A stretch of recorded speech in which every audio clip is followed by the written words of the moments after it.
दुनिया में 1/3 आबादी के घरों में कैद रहने की वजह से न केवल पर्यावरण शुद्ध हुआ बल्कि ग्लोबल वार्मिंग के लिए जिम्मेदार गैसों का उत्सर्जन भी घट गया है। लेकिन इस सब के बीच एक बड़ी चिंता नासा के वैज्ञानिकों ने जताई है। अंतरिक्ष वैज्ञानिकों ने सूर्य की सतह पर होने वाली घटनाओं में अप्रत्याशित रूप से कमी दर्ज की है। साइंटिफिक भाषा में इसे सोलर मिनिमम कहा जाता है। एक तरह से इसे सूरज का लॉकडाउन में चला जाना कहा जा सकता है। इस दौरान सूर्य की सतह पर एक्टिविटी हैरतअंगेज तरीके से कम हो जाती है। एक्सपर्ट्स बता रहे हैं कि हम उस दौर में जा रहे हैं जहां सूर्य की किरणों में भयानक मंदी देखने को मिलेगी। ये रिकॉर्ड स्तर की मंदी होगी जिसमें सनस्पॉट बिल्कुल गायब हो जाएगा। बताया जा रहा है कि सूर्य का मैग्नेटिक फील्ड भी पहले से कमजोर हुआ है। इस कारण ही सूर्य की सतह पर कॉस्मिक रेज होती हैं और गर्म हवाएं चलती हैं।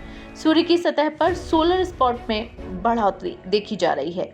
एक तरह से धरती के लिए अच्छे संकेत नहीं माने जा रहे। अंतरिक्ष वैज्ञानिकों का कहना है कि इससे धरती पर भीषण ठंड, सूखा और भूकंप की आशंका बढ़ जाती है। धरती के मौसम पर भी गंभीर रूप से असर पड़ता है। सूर्य की किरणों में कमी होने से कई तरह के परिवर्तन देखने को मिल सकते हैं। एस्ट्रोनॉमर डॉक्टर टोनी फिलिप्स ने कहा कि हम सोलर मिनिमम की ओर जा रहे हैं और इस बार ये काफी गहरा रहने वाला है। उन्होंने कहा कि सनस्पॉट बता रहे हैं कि पिछली सदियों की तुलना में ये दौर ज्यादा गहरा रहने वाला है।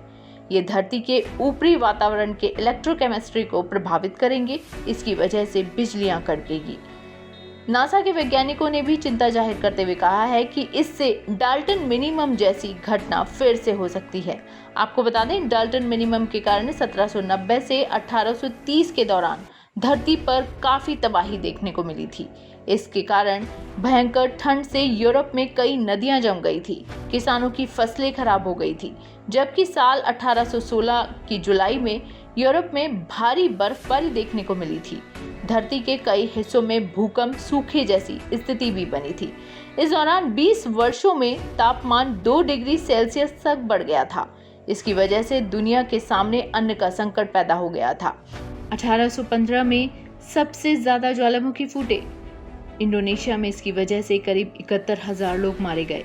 इसी तरह 1816 में गर्मी पड़ी ही नहीं। इस साल को ठंड से मौत का नाम दिया गया। जुलाई के महीने में बर्फ गिरी। इधर वैज्ञानिकों का कहना है कि इस बार सोलर मिनिमम पहले की अपेक्षा ज्यादा प्रभावकारी होगा। सोलर स्पॉट के बढ़ने से सूर्य की मैग्नेटिक फील्ड कमजोर पड़ जाएगी, जिससे कॉस्मिक रेज में बढ़ोतरी होगी। ये कॉस्मिक रेज धरती के वायुमंडल के लिए भी खतरनाक होंगी।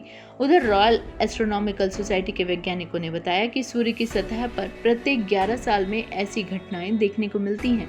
यह प्रकृति का चक्र है, इससे घबराने की जरूरत नहीं है। कुछ दिनों में सूर्य का चुंबकीय क्षेत्र अपने पुराने रूप में लौट आएगा।